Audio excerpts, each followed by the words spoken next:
Bonjour à tous, j'espère que vous êtes en forme. On se retrouve aujourd'hui pour une nouvelle vidéo. Alors vidéo un petit peu particulière puisque j'ai décidé de changer un peu. Donc d'habitude je vous propose des recettes. Cette fois-ci, dans cette vidéo, je vais vous proposer une spécialité culinaire de France. Donc c'est le petit sablé de Sablé-sur-Sarthe et je pense que je vous ferai d'autres vidéos à venir sur d'autres spécialités.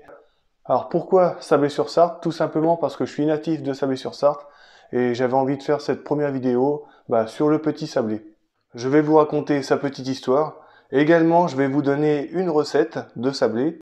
Et pour finir, je vais vous faire découvrir la ville.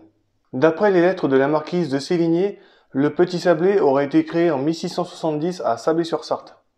La marquise de Sablé en aurait apporté au roi Louis XIV et son frère les aurait tellement aimés qu'il en aurait fait son propre petit déjeuner. Et ils furent ainsi nommés en hommage à la marquise de Sablé. Avant de vous faire visiter la ville, on va passer à la recette.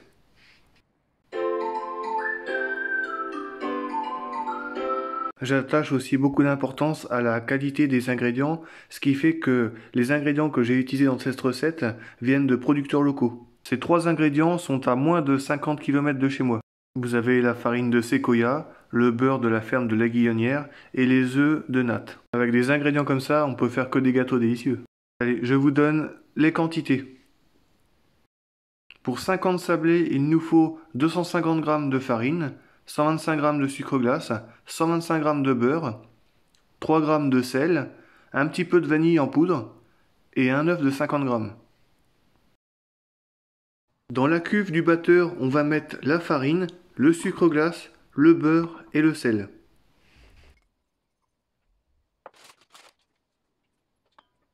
On va mélanger les ingrédients ensemble à l'aide d'une feuille.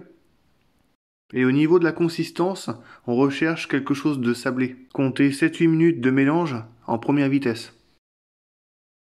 Au bout de 7-8 minutes de mélange, on va pouvoir arrêter le batteur. Je vous montre la texture que l'on obtient après le mélange. C'est vrai que ça ressemble un peu à du sable.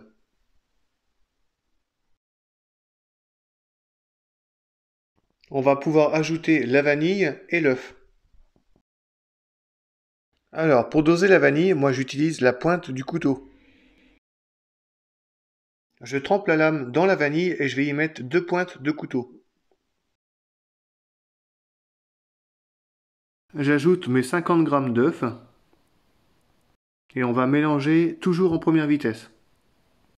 Au bout de quelques minutes, une pâte va se former, on va pouvoir éteindre le batteur et on va la mettre au froid.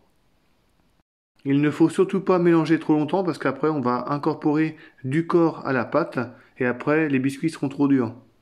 Alors pour vous expliquer un peu ce que c'est que le corps dans la pâte, c'est quand vous mélangez une farine et qu'il y a du gluten dedans, plus vous allez la pétrir et plus la pâte va devenir élastique et risque de gonfler à la cuisson. Et quand on fait des sablés, nous ce qu'on veut c'est qu'ils soient croustillants. Je boule ma pâte sablée, je la filme et je la mets au réfrigérateur pendant 1 heure, 1 heure et demie. Au bout de 1 heure et demie, la pâte a durci. Donc on va la travailler un petit peu à la main pour la réchauffer pour qu'elle soit plus facile à étaler au rouleau. Donc je l'écrase un peu. Je farine un petit peu mon plan de travail. Faut pas en mettre de trop non plus parce que quand vous mettez trop de farine sur les biscuits, après ça change leur texture. Ma pâte fait 2 mm, je la souffle un petit peu, donc c'est-à-dire que je la soulève pour qu'elle se rétracte un peu. Le risque de ne pas souffler la pâte, c'est que les biscuits, une fois qu'ils sont au four, ils se déforment. Et nous, on veut des jolis biscuits ronds. Pour les détailler, il vous faut un emporte-pièce rond. Donc moi, j'ai pris un 5 cm. Après, faites avec ce que vous avez chez vous. Ensuite, on va les mettre sur une plaque de cuisson. Disposez-les en quinconce, c'est plus facile pour la cuisson, c'est plus homogène. Je vous montre ce que je fais avec mes chutes de pâte. Donc je les rassemble et on va les remettre en boule. Mais il faut surtout pas les écraser. On va juste simplement rouler les morceaux ensemble. Voilà. Mais surtout pas pétrir la pâte pour lui donner du corps comme je disais au début. Voilà, là c'est suffisant. Et on va pouvoir soit la rétaler ou la mettre au réfrigérateur pour qu'elle redurcisse un petit peu. Pour la cuisson, comptez 10 minutes à 180 degrés. Alors comme vous pouvez le voir, ils sont bien dorés. Il ne reste plus qu'à les déguster.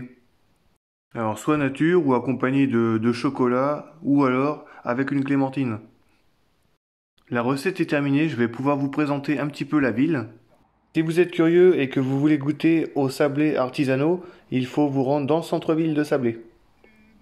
Également, si vous êtes un adepte des produits bio ou que vous aimez les épices, n'hésitez pas à vous arrêter aux saveurs et découvertes bio. Si vous aimez la nature, il y a le parc du château et le jardin public. Il y a de nombreux chemins pour pouvoir se promener. Tout en haut du jardin public, vous aurez une belle vue sur toute la ville.